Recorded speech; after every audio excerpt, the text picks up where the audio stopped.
मित्रों, आज हम गुरु पर्व यानी गुरु पूर्णिमा के शुभ अवसर पर आपसे कुछ वार्ता करेंगे, जो कि इस समय गुरु पर्व पर करनी चाहिए, बहुत ही आवश्यक है।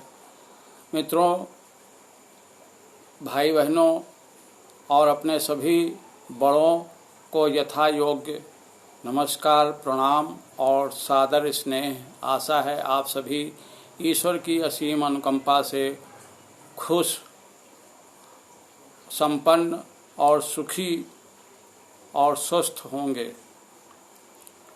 आज हम गुरु पर्व पर गुरु की महिमा, महत्व, गरिमा और कृपा की बात करते हैं। जिस प्रकार से सनातन धर्म में अनेक प्रकार के पर्व मनाए जाते हैं, किए जाते हैं, होते हैं और हम लोग उन्हें अपनी परंपरा के अनुसार, संस्कृत के अनुसार खुशी से मनाते हैं, उसी प्रकार से वर्ष में एक दिन गुरु पर्व यानी गुरु पूर्णिमा का भी त्यौहार आता है और इसे हम अपनी पूर्ण श्रद्धा और विश्वास प्रेम से मनाते हैं और अपने अपने गुरु की पूजा सम्मान विभिन्न प्रकार से करते हैं।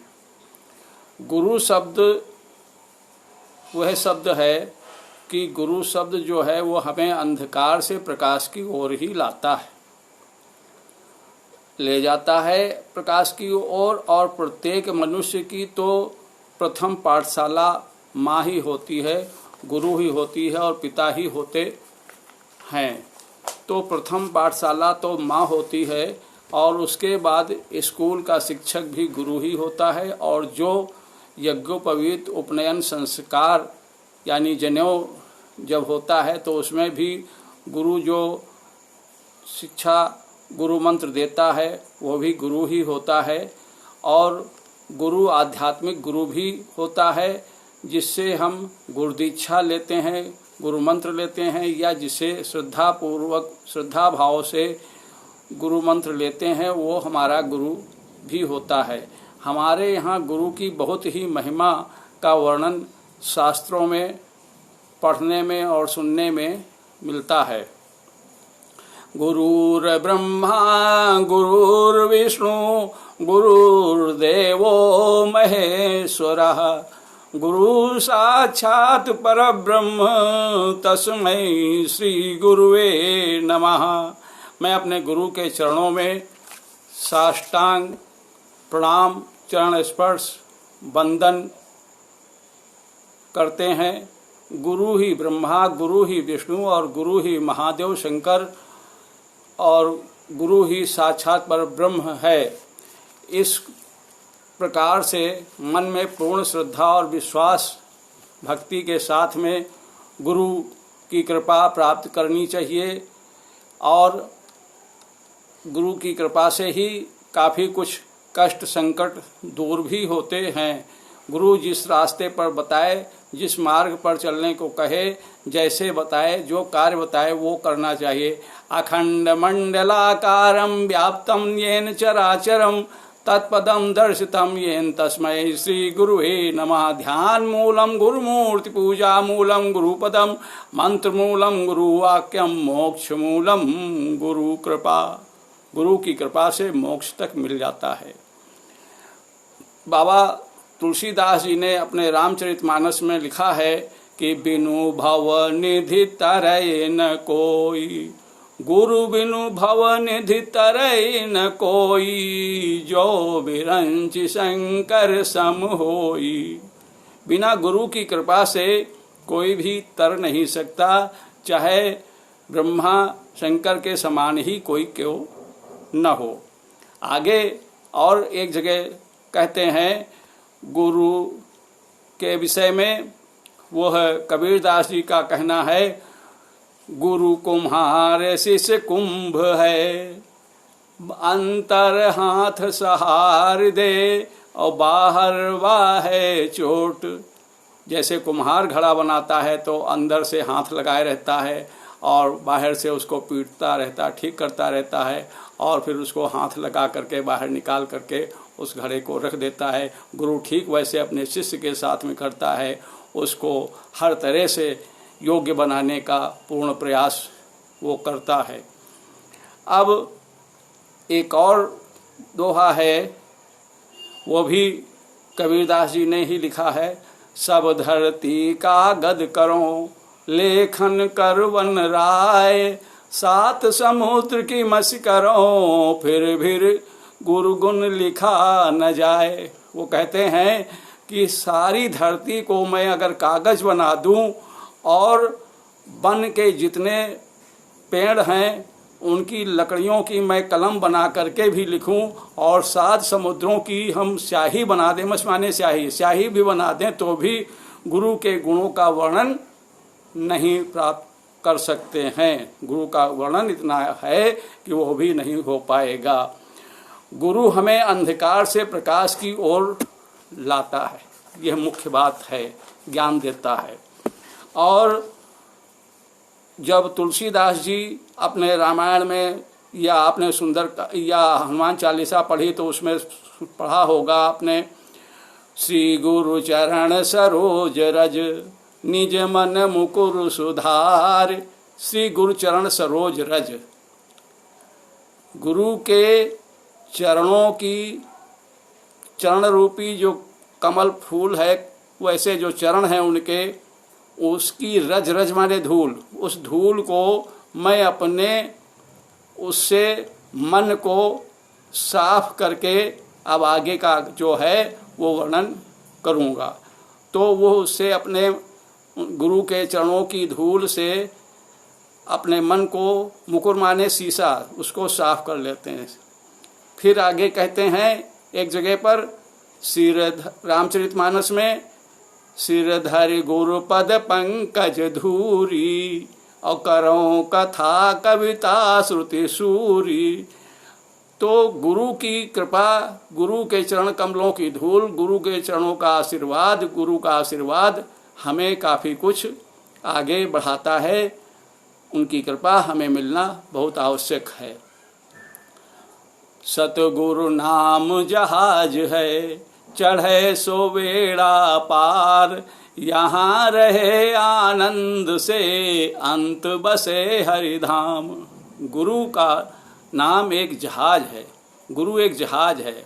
उसके कहने से, उसके आदर करने से, उसका सम्मान करने से, पूजा करने से, उनके वाक्यों पर अनुसरण करने से यहाँ तो आनंद से वो रहेगा ही और अंत में हरिधाम में उसका वास होता है। अब और एक जगह है, यह तन विष की बेलरी गुरु अमृत की खान, शीश दिए जो गुरु मिले तो भी सस्ता जान। अगर इस तरह से करने से गुरु मिल जाए, शीश देने से भी, तो भी उसको सस्ता ही समझना चाहिए। बहुत कल्याण हो गया कि इतने सस्ते में गुरु हमको मिल गए। गुरु की महिमा, गुरु का वर्णन करना बड़ा कठिन है। ऐसा गुरु हमारा है, उसका सम्मान है और उसका आदर है और उसके प्रतिष्ठा है, और उनकी प्रतिष्ठा सम्मान हम लोगों को बनाए रखना चाहिए, मानना चाहिए। एक जगह और भी कहा है, क्या कहा है कि गुरु गोविंदो खड़े काके लागो पाए, बलिहारी गुरु आपनी गोविंद दियो बताई। कबीरदास जी ने कहा, गुरु और गोविंद दोनों खड़े थे। वो सोचने लगे किसके हम प्रणाम, किसको पहले करें, किसके चरण स्पर्श पहले करें।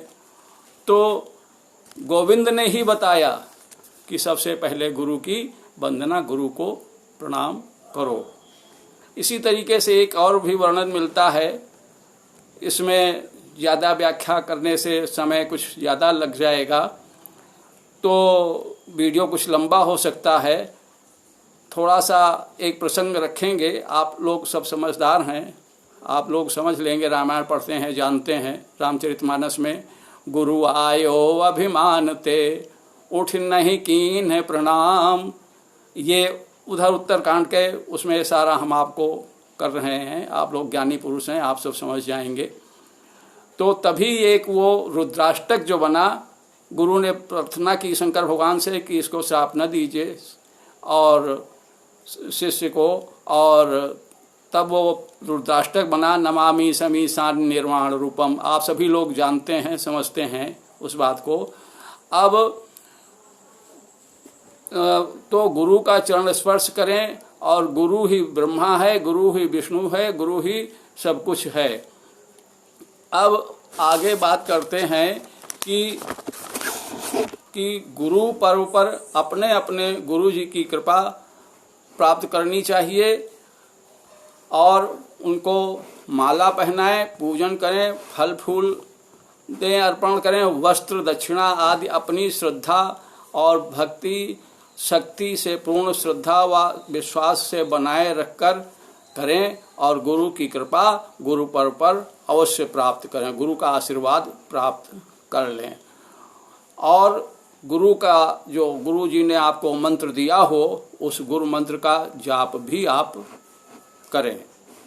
और जो गोलोकवासी हो गए हों गुरु, तो उनकी तस्वीर पर माल्यार्पण करें, पूजा करें, गुरु मंत्र का जाप करें, और उनसे प्रार्थना करें कि आप हमारे परिवार पर, हमारे सभी लोगों के ऊपर अपनी कृपा, अपना आशीर्वाद बनाए रखें, और उनसे आशीर्वाद लेना न भूलें।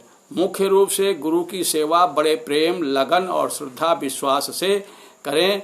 जैसा गुरु के वचनों में पूर्ण विश्वास रख कर के गुरु की बात को मानेंगे, करेंगे, वैसा ही उसका उत्तर आपको मिलेगा, आपका कार्य होगा, आपके कार्य में सफलता मिलेगी। और उत्तर प्रत्युत्तर कदापि न करें गुरु से, इस चीज़ का ध्यान रखें। गुरु से उत्तर प्रत्युत्तर नहीं करना चाहिए। जैसा गुरु कह रहे हैं वही, मात पिता गुरु आज्ञा वाणी, बिनह विचार करे शुभ जानी। उसमें विचार नहीं करना चाहिए। जैसा कुछ कह रहे हैं वो ठीक है, और उसको वैसे ही करना चाहिए। परशुराम जी का भी आप लोगों ने सुना होगा कि अपने पिताजी के कहने से क्या कैसे क्या किया था। विषय लंबा हो जाएगा, वीडियो लंबा हो जाएगा, इसलिए हम थोड़ा सा प्रसंग बीच में ला देते हैं। आप लोग खुद समझदार हैं, उसको समझ लेंगे। नर रूप में भगवान श्री कृष्ण ने भी लीला की, और उन्होंने भी गुरु को माना है, और गुरु की आज्ञा के अनुसार ही कार्य किया है, और गुरु को उन्होंने मुख्य रूप से उनका महत्व समझा और जाना है, और नर लीला में उसको आया भी है। इस तरीके का कई प्रसंग आए हैं उनके, कि गुरु के विषय में जो भी जैसे कुछ किया है वो सब हम लोगों को सुनने और पढ़ने से मिलता है। और रामचंद्र जी तो जब गए तो पाठशाला में पढ़ने गए वहाँ पर, और उन्होंने वहाँ पर गुरु की बात मानी। गुरु गृह गए पढ़न रघुराई, अल्पकाल विद्या सब आई। जिन बच्चों को पढ़ाई में मन, हालांकि ये विषय अलग से है, हो रहा है, लेकिन फिर भी बता रहा हूँ मैं। गुरु गृह गए पढ़न रघुराई, अल्पकाल विद्या सब आई। जिन बच्चों का पढ़ाई में मन नहीं लगता है, वह रामचरितमानस की इस चौपाई को कम से कम 7 बार नित्य प्रातः सायं कर लिया करें, तो उनका पढ़ाई में मन लगने लगेगा।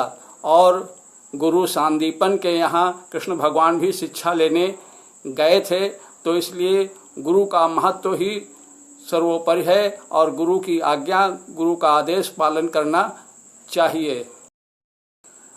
भगवान मर्यादा पुरुषोत्तम भगवान राघवेंद्र सरकार रामचंद्र जी, जो कि उन्होंने रामावतार में विष्णु भगवान का अवतार हैं, उन्होंने नर लीला जो की, तो उसमें भी उन्होंने गुरु को सम्मान दिया, गुरु को चरण स्पर्श किया, गुरु के वाक्यों को माना, और गुरु की बात और गुरु की सेवा, गुरु के चरण स्पर्श किए। और इसी प्रकार से उन्होंने जब राज सिंहासन पर बैठे, तो राम राज्य जब स्थापित हो रहा था, तब उन्होंने जब पहले गुरु वशिष्ठ ने तिलक किया, तो उन्होंने कहा, गुरु वशिष्ठ कुल पूज्य हमारे, इन्हीं की कृपा दनुज रण मारे। और विश्वामित्र की सेवा में भी रहे और वहाँ पर अनेक राक्षसों का वध किया। तो गुरु की कृपा भगवान श्री राम के ऊपर भी थी और गुरु को भगवान श्री राम ने भी माना है। और इसी प्रकार से आप गुरु का ही जो भी कार्य है आप गुरु की आज्ञा का पालन करें, आपका कार्य सब सिद्ध होगा। और गुरु की शरण में रहने से, गुरु की शरण में जाने से अनेक प्रकार की बाधाएं कटती हैं, कष्ट दूर होते हैं और गुरु की भक्ति प्राप्त होती है। जो भी कार्य करें, साधना करें, गुरु के सानिध्य में रहकर करें या जैसा गुरु का आदेश हो उस प्रकार से ही कार्य करें। मेरे गुरु डॉक्टर नारायण दत्त श्रीमाली जी और उनका दूसरा नाम है स्वामी निखिलेश्वरानंद जी महाराज। उनकी कृपा हमारे ऊपर है और उन्होंने हमारे ऊपर बड़ी कृपा की है। उन्होंने अपना शिष्य मुझको स्वीकार किया, मुझे गुरु दीक्षा दी और मैंने कुछ साधनाएं की हैं। गुरु जी ने जो आदेश दिया उसका पालन कर रहा हूँ और गुरु की कृपा हमारे ऊपर बनी रहे। तो गुरु का आदेश ही सर्वोपरि है और उस प्रकार से कार्य करें, उसमें किसी प्रकार का इफ नॉट बट मगर न करें, कल्याण ही होगा। गुरु के प्रति अथवा उनके वचनों में अविश्वास का भाव न लाएं, विश्वास ही रखें, अविश्वास न लाएं उसमें। और अन्यथा किसी साधना पूजा का पूर्ण फल भी मिलने में संदेह हो जाता है। इसलिए गुरु की कृपा परम आवश्यक है।